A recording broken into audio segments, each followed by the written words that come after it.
अ, नमस्कार मित्रों, आपका स्वागत है आपके अपने YouTube चैनल स्टडी विद अनुराग तिवारी में। ठीक है, जैसा कि आप बोर्ड पे देख रहे हैं, टॉपिक लिखा हुआ है फंडामेंटल राइट। ठीक है, तो आज मैं अपने कंटेंट से हटके मैं नॉर्मली मैथ और साइंस की वीडियोस बनाता हूँ, केमिस्ट्री की वीडियोस बनाता हूँ, लेकिन आज मैं पॉलिटी का वीडियो बना रहा हूँ। ठीक है, देखते हैं, कुछ नया ट्राई करते हैं। तो फंडामेंटल राइट क्या है, सबसे पहले हम इस चीज को समझते हैं। ठीक है, तो जो हमारा संविधान है, भारतीय संविधान यानी इंडियन कॉन्स्टिट्यूशन के भाग 3 में पार्ट 3 में आर्टिकल 12 से लेकर 35 तक फंडामेंटल राइट्स के बारे में डिस्क्राइब किया गया है। भारत के संविधान के भाग 3 में आर्टिकल 12 टू 35 क्या बताते हैं, फंडामेंटल राइट्स के बारे में बताते हैं। ठीक है, और ये फंडामेंटल राइट कौन कौन से हैं? देखिए, फंडामेंटल राइट्स जो हमें दिए गए, हमें 6 फंडामेंटल राइट्स मिले हैं जब भारत का कॉन्स्टिट्यूशन बना था, जब ये लागू हुआ था। कब लागू हुआ था भारत का, कब बन के तैयार हुआ था? भारत का कॉन्स्टिट्यूशन बन के तैयार हुआ था 26 नवंबर 1949 में। और ये लागू कब हुआ था? ये लागू हुआ था 26 जनवरी 1950। ठीक है, इसी दिन को हम क्या मनाते हैं? तभी से 26 जनवरी के दिन हम मनाते हैं रिपब्लिक डे। तो हमारा ये संविधान हमें ये 6 तरीके का फंडामेंटल राइट्स देता है। एक और फंडामेंटल राइट था राइट टू प्रॉपर्टी यानी संपत्ति का अधिकार, जो आर्टिकल 31 था। जो आर्टिकल 31 के थ्रू हमें एक और आर्टिकल 31 के थ्रू हमें एक और फंडामेंटल राइट मिला था। क्या था? संपत्ति का अधिकार। संपत्ति का अधिकार यानी कि right to property. Right to property. फिर ये हमें एक और अधिकार मिला था, लेकिन इसको 44वें संविधान संशोधन 44 कॉन्स्टिट्यूशनल अमेंडमेंट के जरिए हटा दिया गया। 44th कॉन्स्टिट्यूशनल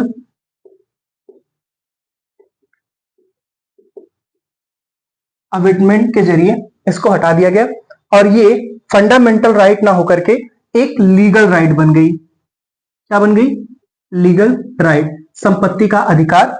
ठीक है, आर्टिकल 300 के जरिए, आर्टिकल 301 के थ्रू ये जो हमारा संपत्ति का अधिकार हुआ करता था, वो हट करके क्या बन गया? हमारा एक लीगल राइट बन गया। तो इतनी सारी चीजें थी। तो चलिए देखते हैं ये फंडामेंटल राइट जो है हमें मिले हुए हैं, ये बेसिकली है क्या चीजें।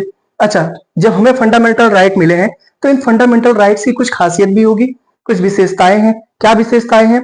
देखिए, ये जो फंडामेंटल राइट्स हमें मिले हैं, ठीक है, ये क्या है? ये सभी नागरिकों के लिए हैं। ठीक है, ये जितने भी फंडामेंटल राइट हैं सभी इंडियन सिटीजन्स के लिए अवेलेबल है। ठीक है, और कुछ फंडामेंटल राइट्स जो है वो विदेशी नागरिकों के लिए भी है, फॉरेन सिटीजन्स के लिए भी अवेलेबल है। ठीक है, तो जैसे कि समता का अधिकार हो गया। समता का अधिकार का मतलब क्या हो गया? Right to equality. तो पहला ही हमारा जो है, हमें 6 फंडामेंटल राइट्स जो अभी हैं करंट टाइम में, ये 6 फंडामेंटल राइट्स है। इसमें सबसे पहला राइट है हमारा समता का अधिकार। ठीक है, क्या है? Right to equality. कहां से कहां तक? ये है आर्टिकल 14 टू 18। अभी मैं इसको डिस्कस करूंगा, पहले एक एक टॉपिक को धीरे धीरे देख लेते हैं। दूसरा है स्वतंत्रता का अधिकार यानी कि राइट टू फ्रीडम। क्लियर?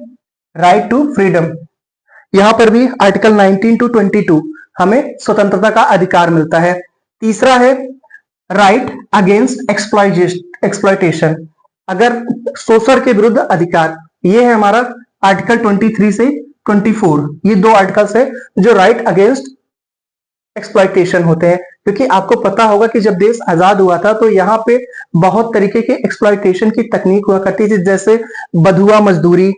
ठीक है, बधुआ मजदूरी और बिना पैसे के मजदूरी कराई जाती थी लोगों से, पावर के दम पे, जोर जबरदस्ती से, और छोटे छोटे बच्चों को भी फैक्ट्रियों में लगाए जाते थे। ये पुरानी प्रथा हुआ करती थी। तो उसका भी ये है राइट अगेंस्ट एक्सप्लॉयटेशन।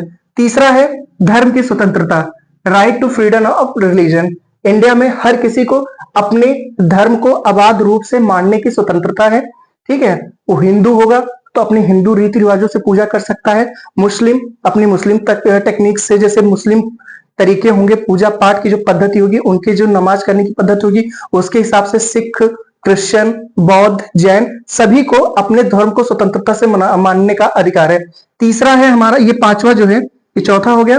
फिर पांचवा आता है संस्कृति और शिक्षा संबंधी अधिकार, आर्टिकल 29 और 30, ये है हमारे भाग 5। और चौथा है संवैधानिक उपचारों का अधिकार। देखिए संवैधानिक उपचारों का अधिकार, यहाँ पे सुप्रीम कोर्ट, ये आर्टिकल 32 है हमारा, यहाँ पे सुप्रीम कोर्ट और हाई कोर्ट में आप जा सकते हैं। अगर कोई आपके जो फंडामेंटल राइट्स है उसका उल्लंघन कर रहा है तो उसके अगेंस्ट आप जा सकते हैं। और यहाँ पे भी सुप्रीम कोर्ट को, हाई कोर्ट को 5 शक्तियां दी गई हैं जिनके थ्रू वो अपने इस अधिकारों का प्रयोग कर सकते हैं, आपके फंडामेंटल राइट्स का एक्सप्लॉइटेशन से रोकते हैं। अब देखिए ये जो फंडामेंटल राइट्स हैं इनकी प्रकृति कैसे होगी, इनका नेचर कैसा होगा। तो देखिए फंडामेंटल राइट्स अगेंस्ट स्टेट्स होते हैं। ये क्या होते हैं? Against state. ठीक है, ज्यादातर फंडामेंटल राइट्स क्या है? अगेंस्ट स्टेट है, इसलिए इनका जो नेचर होता है वो क्या होता है? निगेटिव होता है। फंडामेंटल राइट्स का जो नेचर होता है वो अगेंस्ट स्टेट होने के कारण वो नकारात्मक प्रकृति का होता है। तो चलिए ये है हमारे 6 फंडामेंटल राइट्स। इनमें से एक एक फंडामेंटल राइट्स को हम देखते हैं। सबसे पहले वाला जो हमारा फंडामेंटल राइट्स है, आर्टिकल 14 to 80, समता का अधिकार। सबसे पहले हम इसको देख लेते हैं कि क्या है हमारा समता का अधिकार। चलिए हम इसको इरेज कर दे रहे हैं।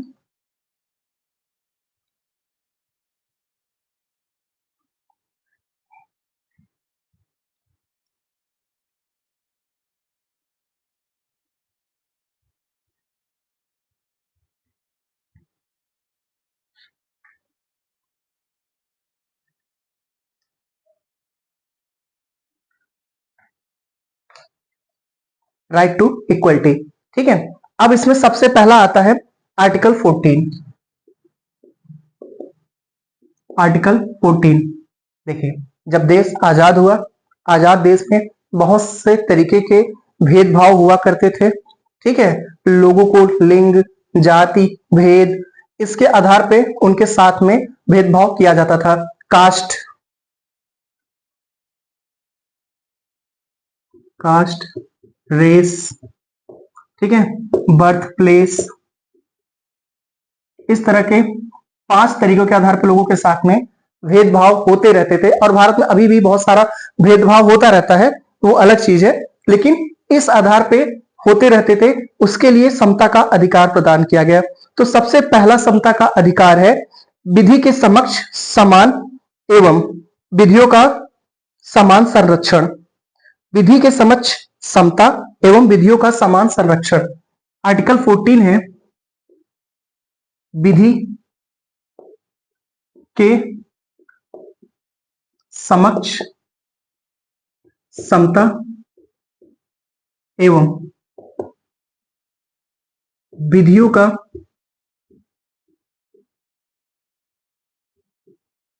समान संरक्षण।